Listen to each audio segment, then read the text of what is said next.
It's time to kick up your life with Master Mel. You could be the hero, you could get the gold. Breaking all the records they thought never could be broke. Learn how to optimize your business and your life with Master Melodee Meyer. As she speaks with thought leaders, athletes, entrepreneurs, and high achievers to discover their secrets of success. Master Mel uses her experience in martial arts, nutrition, fitness, and psychology to help you kick it up to the next level of mastery in your life. And now, here's your host, Master Mel. Hey, and welcome to Kick Up Your Life. I am Melodee Meyer, and I'm so happy to be here because I have an X treat. I mean, I know I probably say something to that effect every week, but it's really true this time. I have a really good friend of mine and someone who I don't get to spend enough time with, so we had to manufacture this time to spend together. A girlfriend of mine who actually lives in Alaska, but travels the world speaking. She's an author, she's a singer, songwriter, Grammy winning, Emmy award winning, like it's crazy what this gal has done.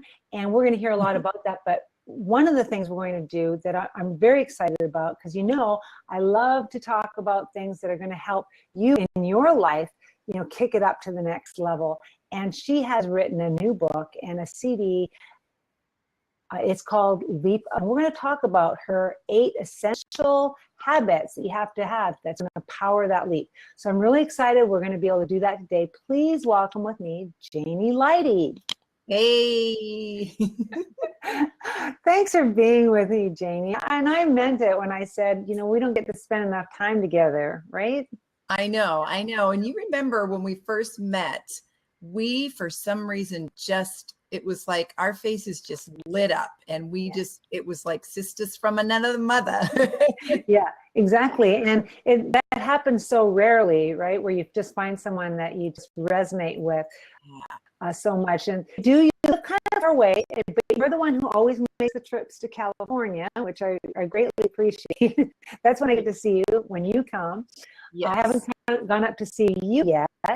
But I'd like to. But you're all over the place anyway. I'd probably, I'd come up there and you wouldn't even be there because you're on the road a lot, aren't you?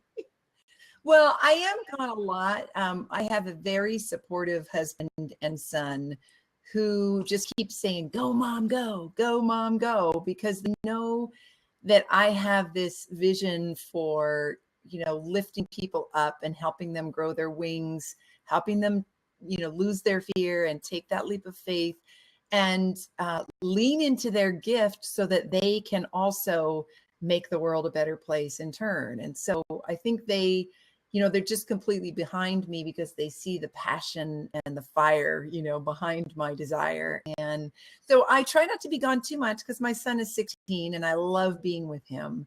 But the beauty is when I retired early from teaching 5 years ago, it meant that instead of getting up in the morning and leaving before my son was even awake, and working sometimes into the wee hours of the night with musicals and all that.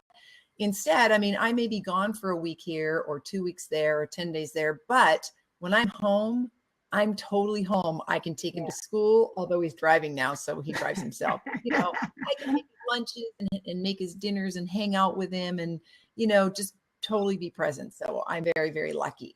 Yeah, that's awesome. Well, you've really got an entrepreneurial spirit, which is actually not something I always see with people who are as gifted as you. You're an amazing musician. You're very creative, and yet it's really incredible entrepreneurial, like business mind, of which you're always learning. I always see you going to seminars and trying to, learn more so you can actually get better at that part of your business, because this is not only something you love to do, but it's also your business. Yes? Yeah. Well, I remember one of my music teachers in college said to me, develop a quench for thirst.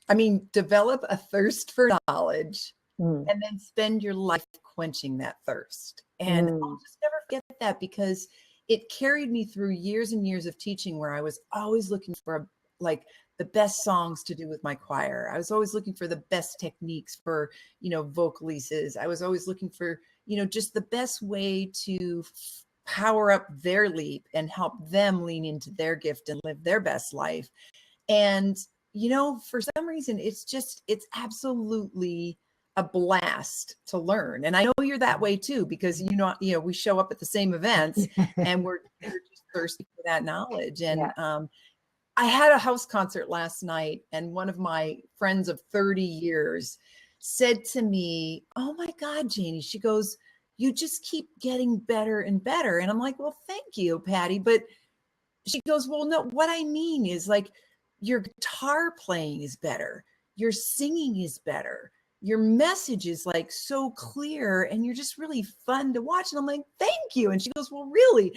And I said, it's that every day I do my vocalises in the car while I'm driving. Every day I practice my guitar. Like Craig Deswalt says about, even the greatest of the greatest, like with Guns N' Roses, they still get up and practice every day. And you think, maybe they wouldn't need to do that. But the old adage of practice makes perfect, I don't think it's practice perfect, but I think it's practice makes you the best you can be so that you can share your gift. Yeah. Exactly. And I actually teach that a lot as well when I talk about mastery, because I am known as Master Mel, and people go, "Oh, that means you're a master, like you're perfect," or whatever. It's like, no, that just means I'm putting it out there that I have to keep practicing because that's all a master does, is just on doing the basics over and over and over, and finding a way to make peace even with the monotony of doing the same practices over and over, those same habits as Right. work. Right. Okay, well, we are going to get into some of your things that you teach in your book. And your book is called Leap of Faith. Now, how does that work with the CD? Like, I just came out with a book. It doesn't have a CD. Do I have to have a CD? What's up with that? Well, so it's 8 daily habits to power up your leap. So there are 8 chapters. And I'm actually modeling this after my first book, The Magic of the Song, where I started writing the book because everybody said, "Oh my God, when you sing, you tell the most incredible stories.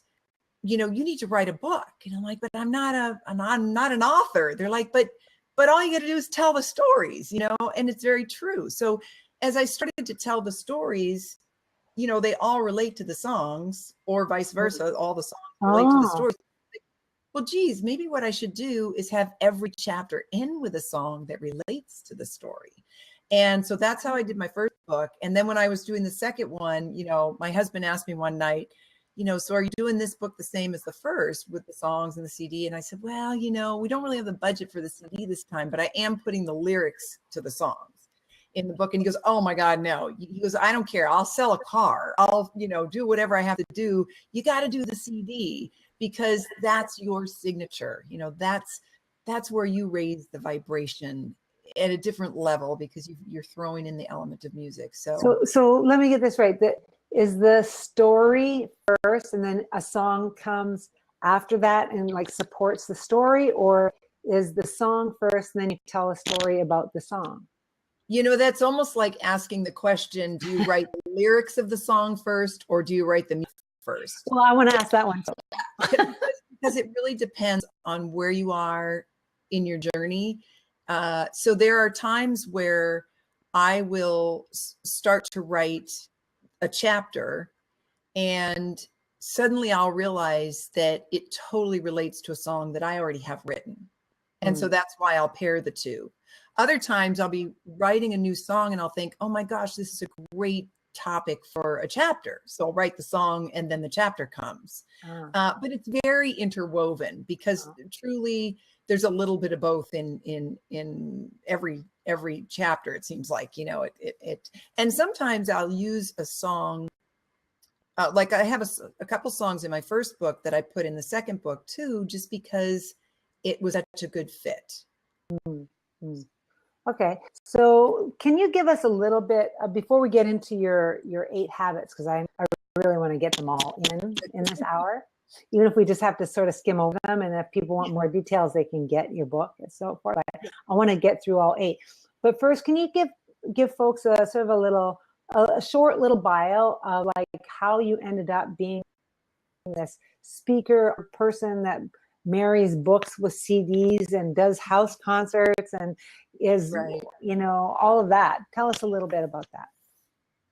Well, I graduated college in 1984 with a degree in music, in music education. And I took my first job in a village, like a fly-in only village in the middle of Alaska. No running water, no cars, so you fly in, you get dropped off, and they pick you up on like a dog sled pulled by a snow machine, and you go off and live in this, place with no running water. Back then, they didn't even really have television and phone. It was just coming in. But anyway, I taught for 3 years in the villages, and then I taught for a while in Anchorage. I actually taught elementary, and then I taught middle school music, and finally ended up at East High School, where I taught choir and guitar. And I will have to say that, my imagination is like runs wild. It always has. And I've always had these dreams of like winning Grammys or Emmys, just because it's like, if you win a Grammy or an Emmy, then those accolades help people want to follow you, and they want to listen to you because they figure, oh, she won an Emmy. Oh my God, Yeah. So anyway, while I was at the high school, our program actually won a Grammy Award. And it was in 1999. It was the first time that they had high school choir programs even submit for a Grammy. So we won that. That was incredible. And then a few years later, I got to win an Emmy for one of my songs that actually I performed with my choir.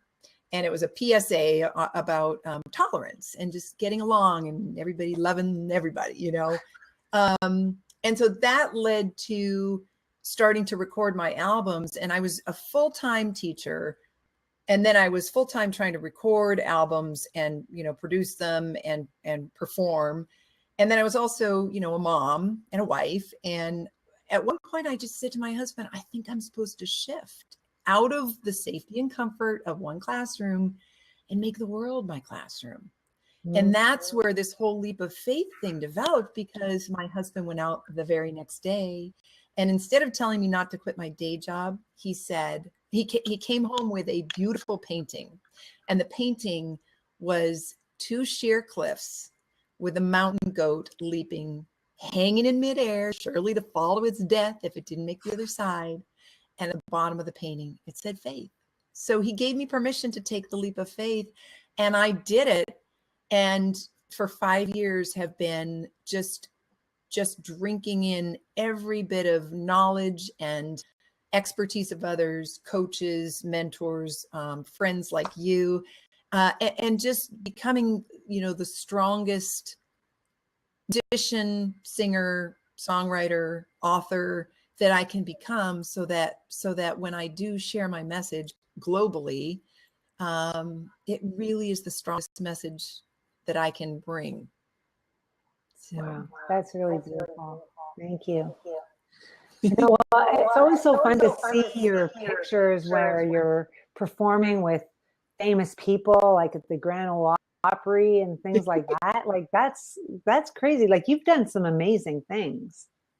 Well, people always say, "Oh, how come you're so lucky?" And I'm like, I've always felt like the luckiest girl in the world. But at some point you stop and you say, is this luck, or is this the way that I live my life? See, it's those 8 daily habits that have powered up my leap. And it's those 8 daily habits that have gotten me on stage with John Carter Cash singing at Willie Nelson's 80th birthday party, and singing with Faith Hill's backup singer, Perry Coleman, on a duet I wrote for my husband, and meeting the person who wrote I'd Like to Take the World to Sing. That song changed my life when I was 9, and I saw it on the Coca-Cola commercial. And, how many years later, 9 to 30, I don't know, almost 40 years later or something, I get to meet Roger Cook, who wrote the song, and he even endorsed the book. So it's about those daily habits, which I know you're itching to ask. You better share. Okay, so well, at the beginning. So these habits, these are things you personally practice, because you've had to take your own leap of faith. And so let's start. Kelly, are these in any particular order? They are in the order that they are in the book isn't necessarily the order of importance or the order of like how I do them through the day. Okay. Yeah. So they're not steps per se. They're just things you got to work in. Okay. So we might as well start with chapter 1, just because then, I'll remember where I'm going. Yeah, let's do it. Okay. So chapter 1 is called Act As If. And, you've heard one of our mentors, Craig Duswalt, say, you act as if you're a rock star and you become a rock star. You act as if you walk into a room and you act as if you're somebody and people think you're somebody, there's a guy named Jordan Belfort who says, act as if you're a wealthy man, rich already, and surely you'll become rich. Act as if you're a success. And as sure as I stand here today, you will become a success. So it's all about, waking up in the morning. And if what you truly want to be is a mover and a shaker and someone who helps with the shift of vibration on our planet, a shift towards more love and more kindness and more compassion and more serving each other to make the world a better place, well, open your eyes and act as if you are that person already. Yeah. I just act as if when the Dalai Lama says the women of the West will save the world, I just act as if I'm one of those women when I wake up in the morning. Yeah. What I love is how you frame this as a habit. It's not just like a thought or a mantra or whatever. It's like, it's the idea that you make it a habit to act as if. I teach a lot of different kinds of classes, but one of the main things or one of the main outcomes is confidence. And I teach women specifically about confidence. And that is one of the things is like, you want to be more confident, just act more confident. And it sounds simple. It's not that simple, but it is simple. It's not that easy all the time, but that's the idea is you just got to act like it. And then somehow the universe conspires to make it so. Yes. Cool. Okay. I love that you say the universe conspires to make it so, because it's like when you wake up and you not only act as if, but you ask, how can I serve? How can I be of service today? Yeah. The universe just brings something to you, to help you do that. Whether it's someone in your path that's needing some help, or someone that is sad and you're able to kind of give them some hope. Whatever it is, if you ask for that, the universe does conspire. Yeah, it's really amazing. I actually have a little confession for you. You want to hear? Ooh, I do. So I actually had another guest for this live show today lined up, and a very, very busy doctor has been months just trying to get her booked, and she got her accident. So she's fine, but she said, could we please book for another time? And I was all like, oh, it was so last minute. And I've been scrambling because this week, I launched my book and it's been very, very busy. And congratulations. Oh, thank you so much. I appreciate that. Yeah, I went to #1. I was really excited about that. But so I was so busy and I had no backup. And I just said, please, figure it out. I don't know what's going to happen. I need someone, and I actually can't. I'm gonna have to. I didn't even know how I was going to carve out the time to try and find someone.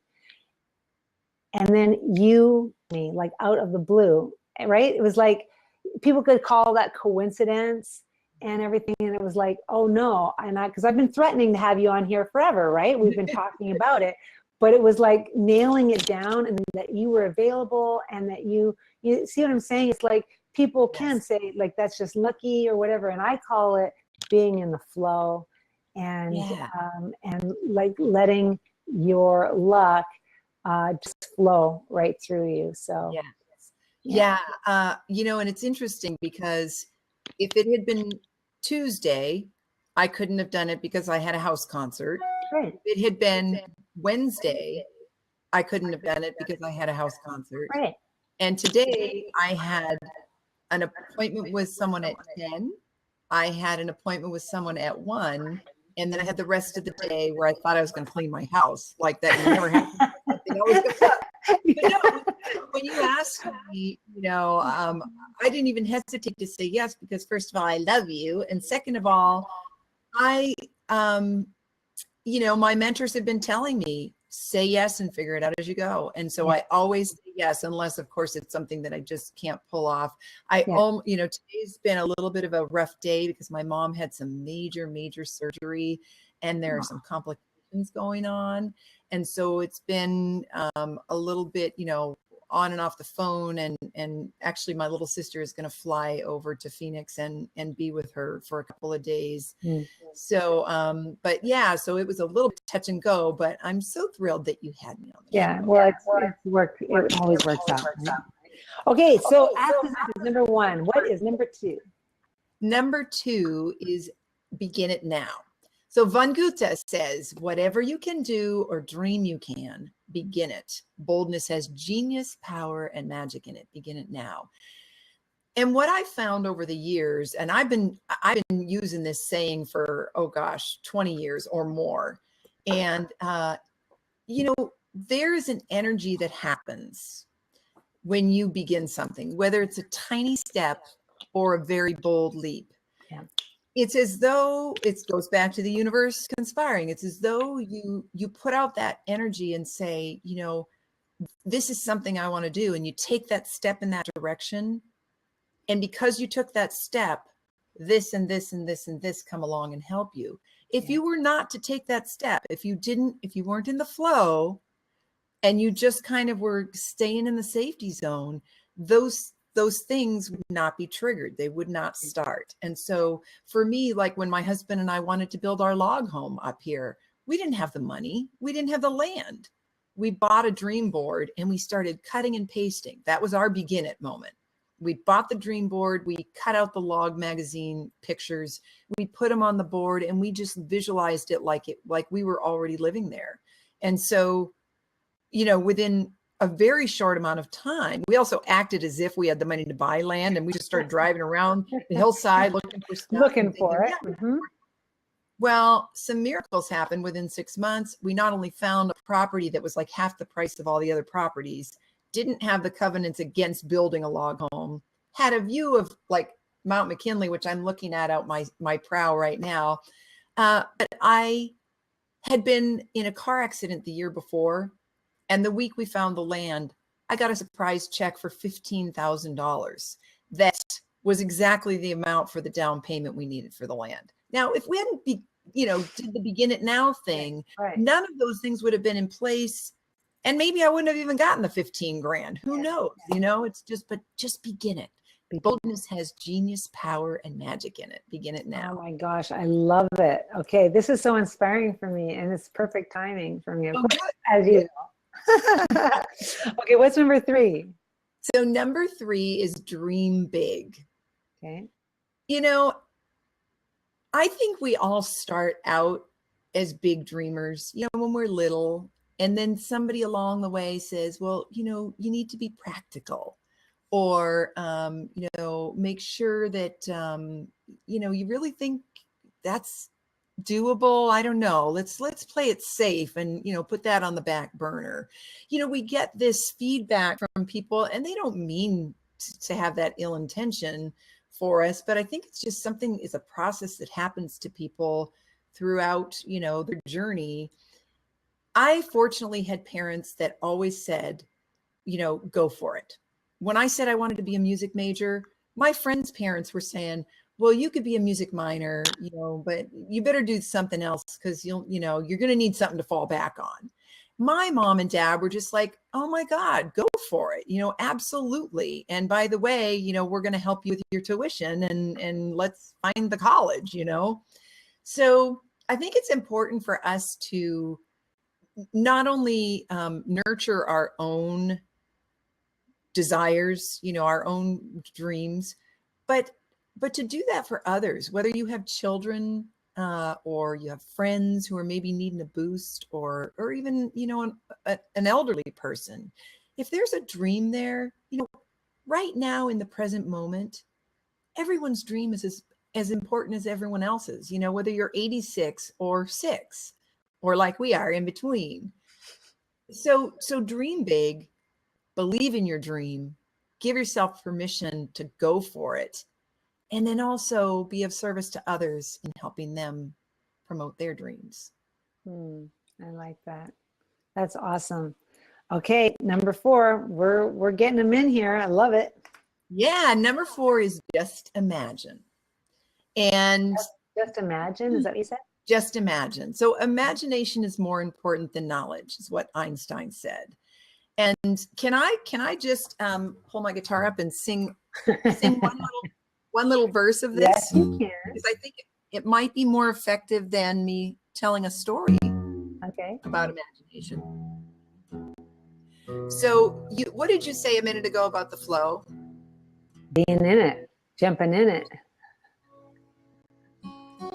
Right. So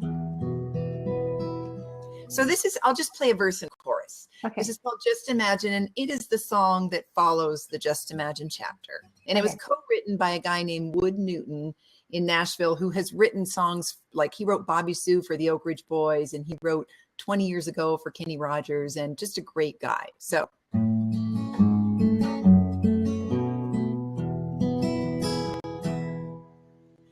Einstein said we should use our imagination. I remember how John Lennon said it too. Wherever you can dream of, why not begin it now? Imagination makes your dreams come true. Can you hear okay? Yeah. If you want peace to flow just like a river, if you want hope to float like a bird above the trees, if you want love to rain down from the heavens, just imagine how it feels, but let it be. Wow, that's beautiful. Thank you. Yeah, so what I'm getting from that is the idea of imagining, but not just imagining what it looks like sort of off in the future, but imagining what it would feel like now. Yeah. Yeah. And with imagination, I think the most important thing is that, you imagine the dream, but then you go to the feeling of how it would really feel were it to be real now. Because like I can say, I love you, Mel. Now I said the words, but did I really feel them? Or I could go, I love you so much, Mel. You're my good friend. And I'm so glad we met. And I'm so thrilled that we're like on this journey together and whatever. I had feeling there. When you have feeling attached to something, the vibration raises up. And I believe, helps the universe bring to you that thing that you're imagining, because you've brought it to a level that almost like creates more of a reality in that moment. So it's not just this imaginary thing. And I love to say, take your imaginary wand and just go wild. Yeah, nice. Okay. Well, we are actually halfway through our show, and we are at number 4, coincidentally. So that means we have we have 4 more to go through right after we have a short little break. when we come back, I want to hear some more music. So Okay. don't you be putting that guitar away. Okay. We'll be right back. All right. Kick up your life. We'll be right back with Master Mel right after this.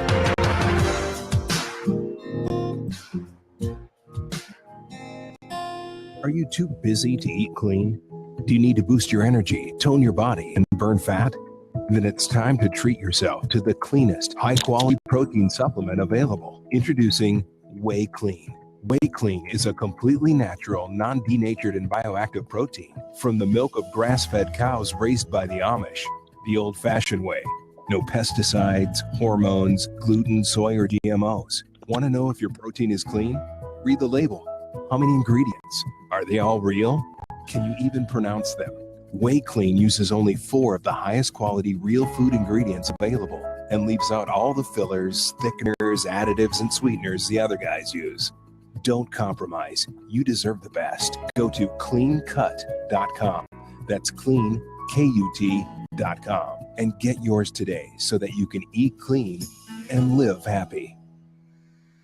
All right, we're here with Janie Lidey, and she's been singing for us. She's been telling us all her little secrets that she's got in her book, going over the 8 habits of powering your leap for her book that's called actually Leap of Faith. We've gone through the first 4. I'm just going to go down them really quickly because I'm taking notes, and I hope y'all that are listening to this are taking notes too, because it's going to help you if you want to really kick it up to the next level.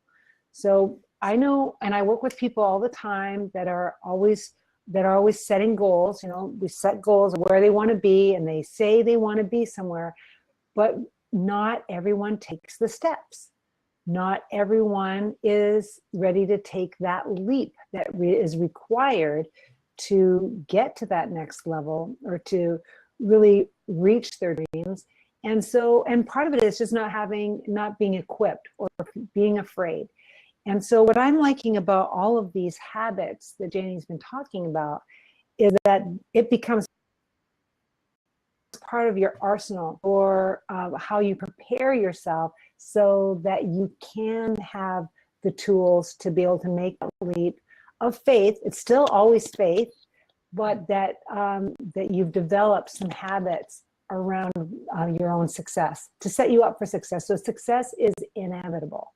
Mm-hmm. So that's what I love to do in this show. And Janie, you're really helping to do that today. Thank you so much. Thanks. So let's review the first 4. I've got them written down here. Act as if, begin it now, like as in now. Right now. Right now. Dream big, and then just imagine. Cool. So where are we? Where do we go from here? So we are on habit number 5, which is the habit that I wake up with. And before I even get out of bed, this is the number 1 habit, and it's called live in gratitude. And so, you know, before I even let my feet hit the floor, I set my alarm for 10 minutes earlier than I have to get up. I hit the snooze button, and then I go directly to gratitude. And, you know, sometimes it's hard not to fall back to sleep for those 10 minutes. But the way I figure it is, if I start out with, you know, thinking about, you know, I'm so grateful that my husband, the man of my dreams, is laying next to me. And I'm so grateful that today I get to have an interview with Master Mel. And I'm so grateful that my mom's surgery was successful.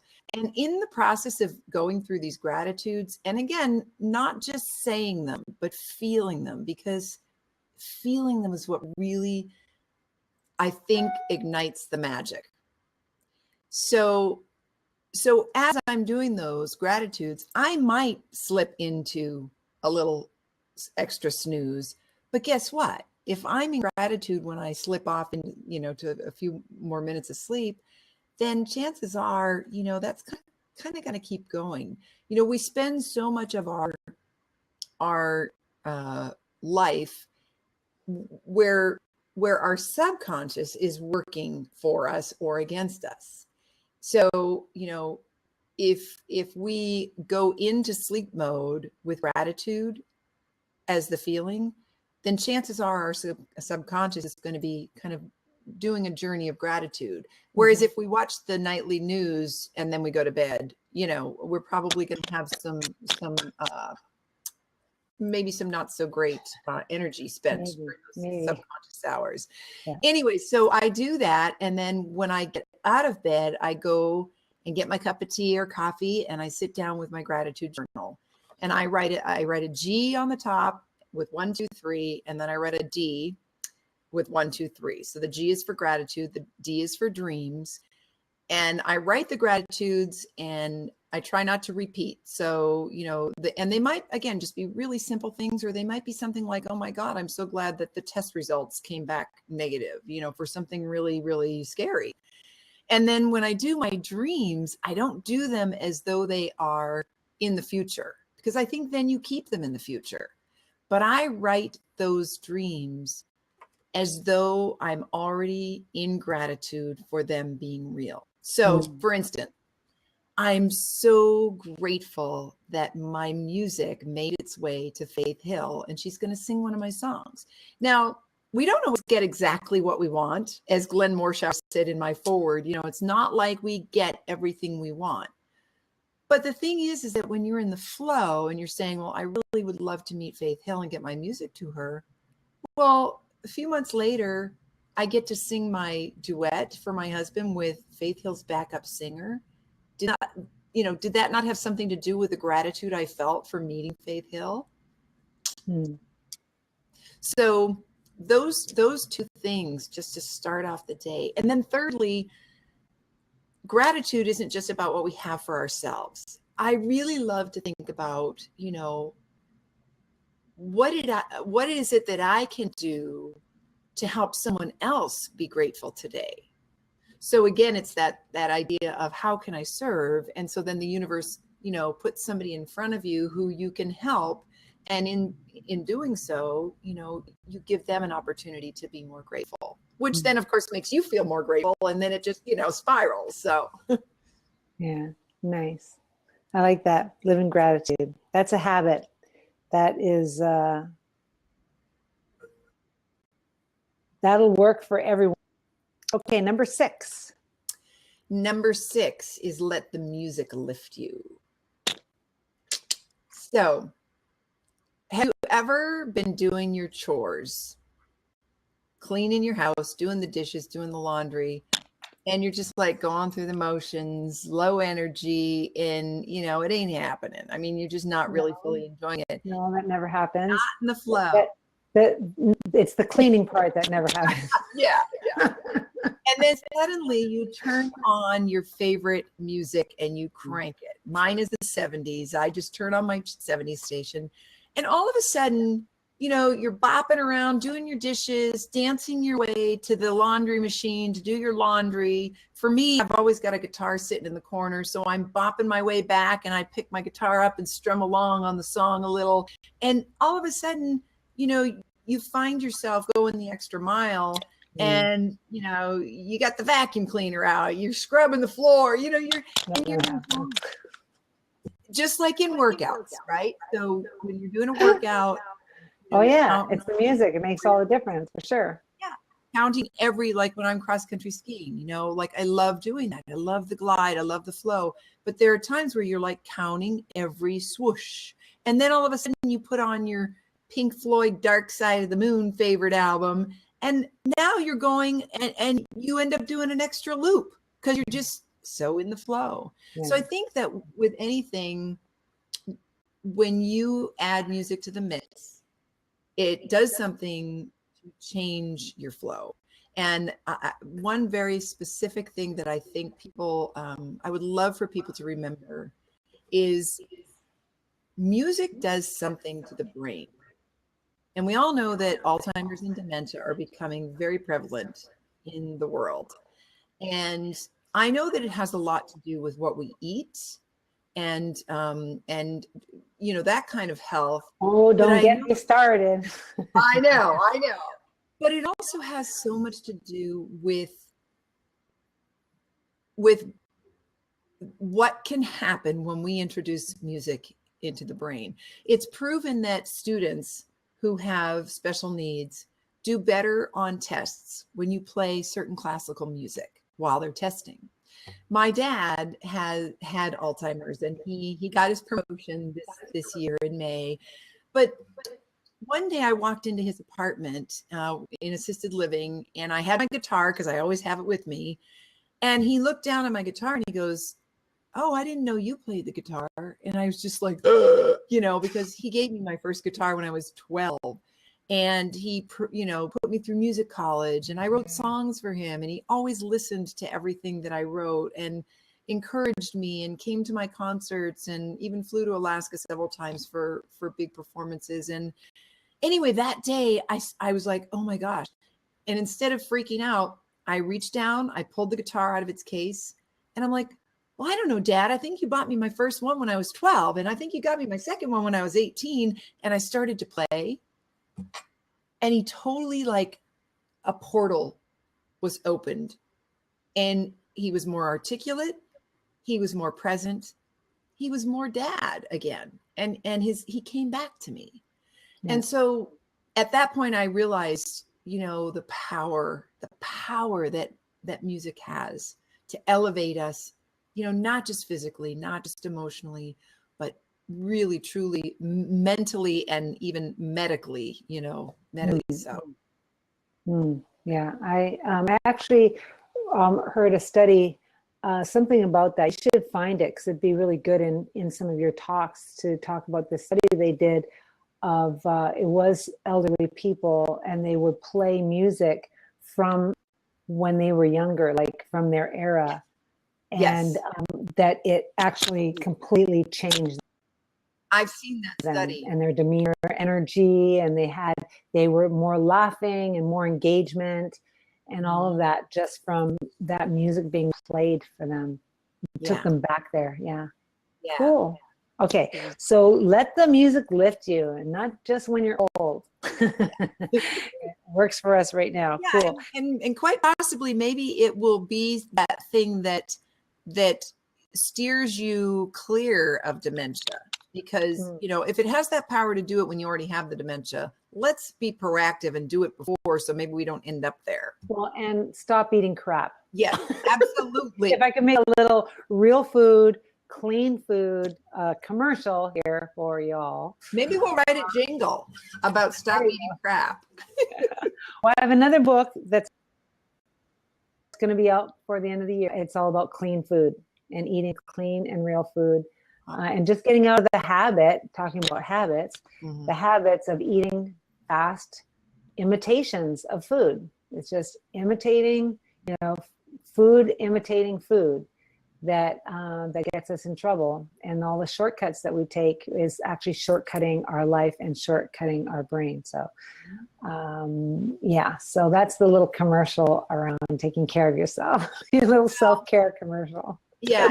If I may, I would like to just give a really big shout out to you for all your listeners, because it was about a year ago that I was going through a little bit of a situation with my health and a little bit of sadness about my dad's health, and almost maybe worrying about, gosh, you know, am I going to end up like that? You know, am I going to lose my ability to think and know people? And I just remembered I had a session with Mel, and we talked about diet, we talked about cleansing, we talked about just some really basic things. But one of the things that I remember you saying to me was, you know, people make these resolutions and promises and all this stuff, but you said, make it a commitment.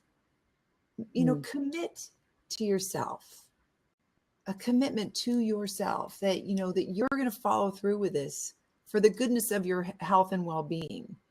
And of course, there's a lot more to it, but bottom line is, you know, if you're someone who's struggling with anything health-wise or emotional, I would just highly recommend reading Mel's stuff, getting a session with Mel. I don't know how I work that, but I just think that there's such value in the way that she's able to share her gift, and help others, just lean into their health and become, just become as good as you can be in terms of, that the way what you're putting into your body and how you're making it flow. Oh, thanks for that. That's really sweet.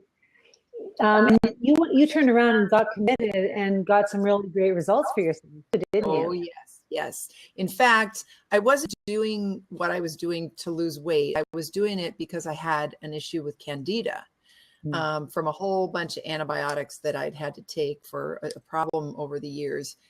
And so there were some really serious health issues happening. And when I made the commitment, it was not to lose weight, but in the process of going through what I went through, I lost 22 pounds. I got down to the weight I was before I had my kid.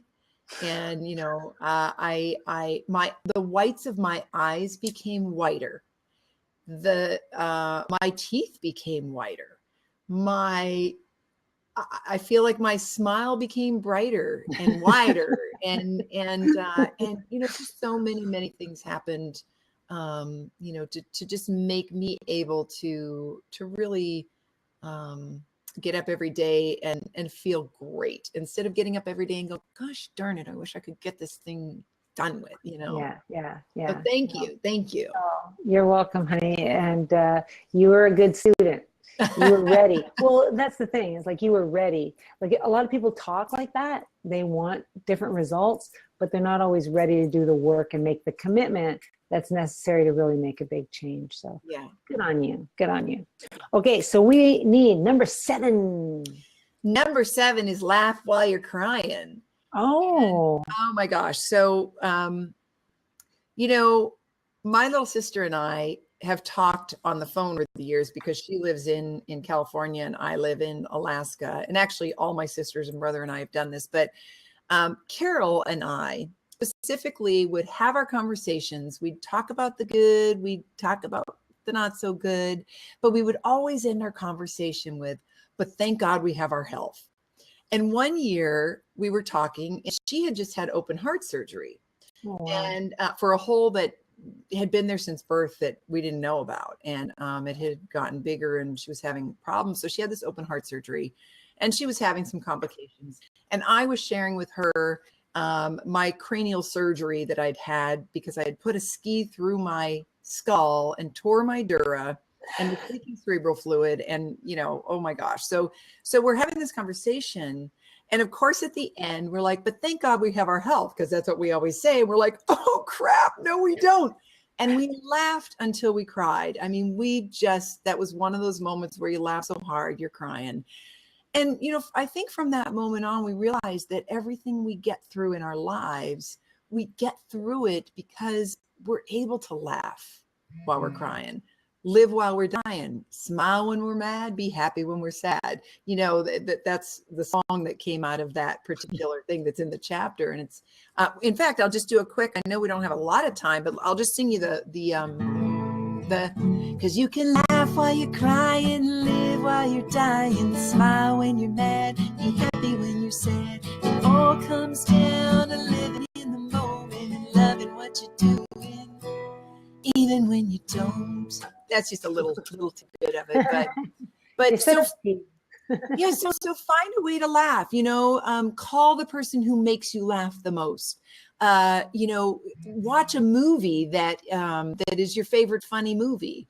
Read the funnies. Find a way. Even when you're crying, there's a similar energy in crying and laughing. If you are crying, you can just kind of make the shift to laughing, be amazed, you can turn it into a laugh and pretty soon you feel a little bit better. And, sometimes we need What I like about this, honey, is the permission to laugh that comes with this habit.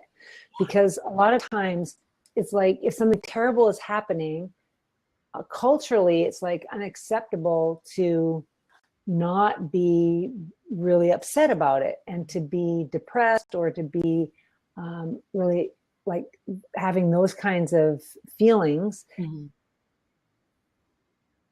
and demonstrating those kinds of and taking it gracefully, or even finding levity in those situations, that's very frowned upon in our society.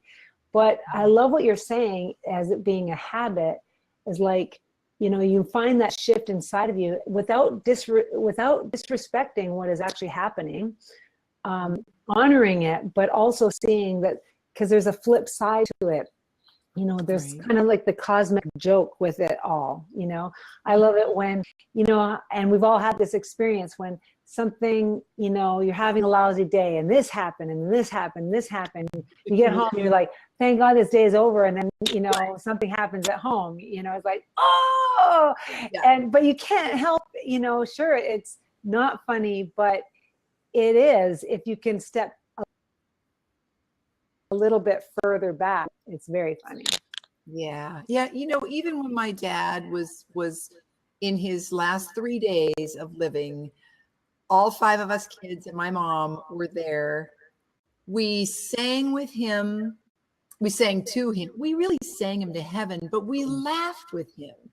And, you know, we cried too.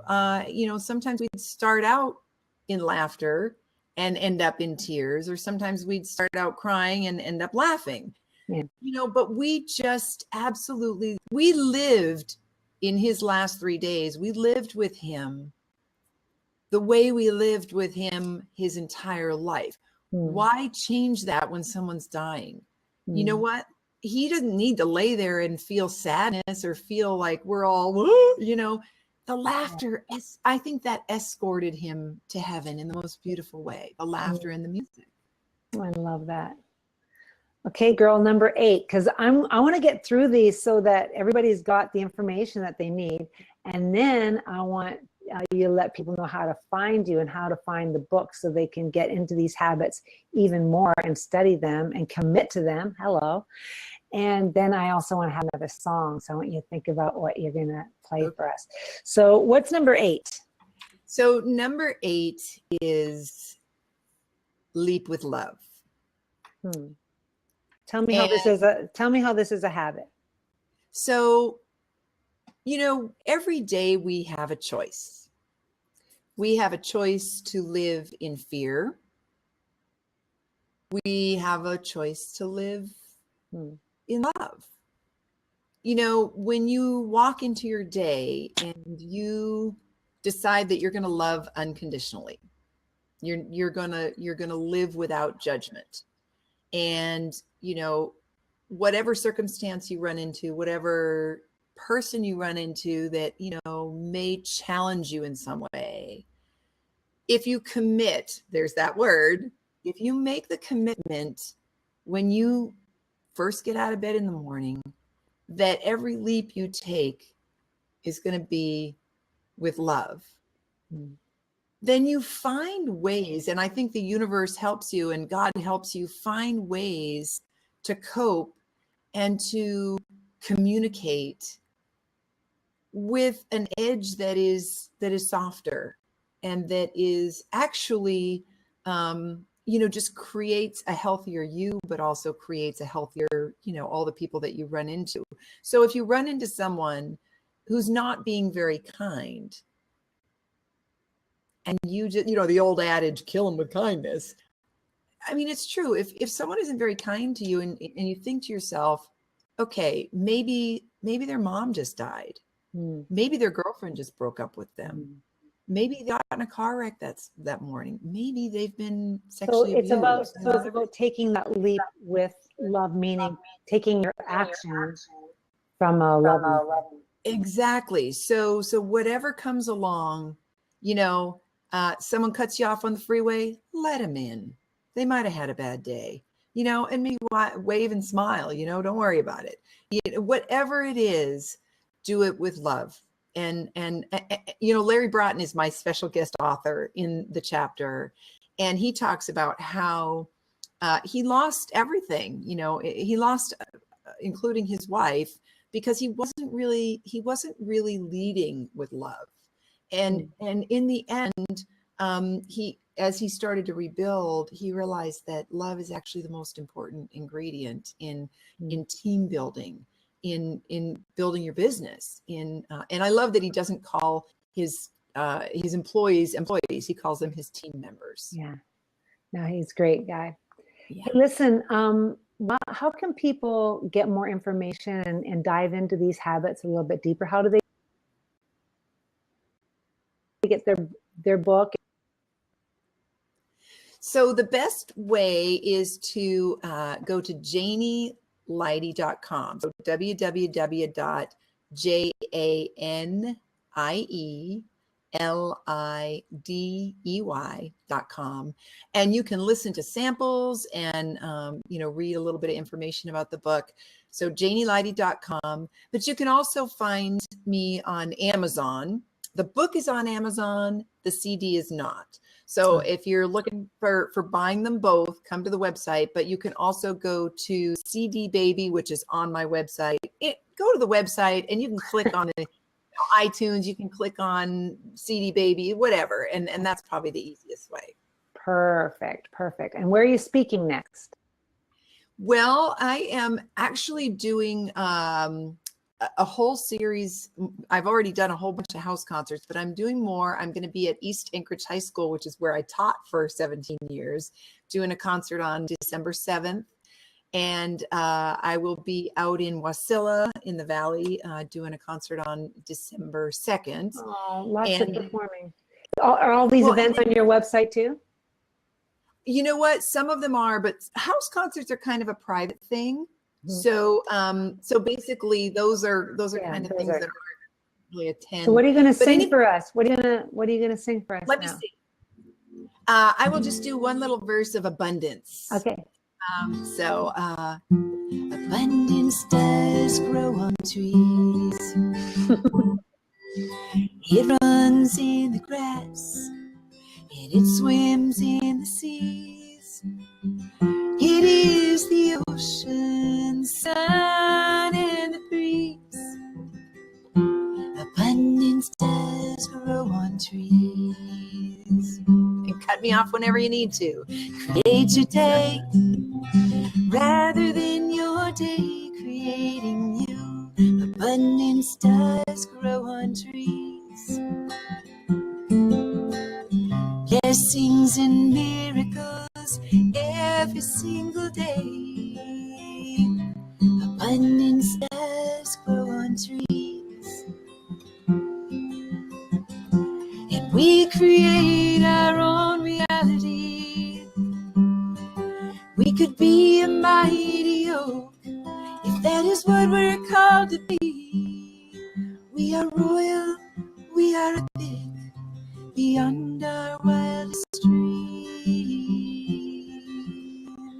Thank you, Mel. Thank you for having me as your guest. Thank you so much for being here. Thanks everybody for joining us here as we got to connect, and I got to learn a lot from my dear friend Janie Lideys. If you want to continue this conversation with me, you can go to my website at mastermel.com. I'd love to hear your comments, and of course make sure to check out Janie and all of her music at janielideys.com. Take care, and we'll see you again at Kick Up Your Life with Master Mel. Thanks for listening to Kick Up Your Life with Master Mel. Each week, learn how to optimize your business and your life with Master Melodee Meyer as she speaks with thought leaders, athletes, entrepreneurs, and high achievers to discover their secrets of success. Kick Up Your Life with Master Mel every week right here on Radio Star Worldwide.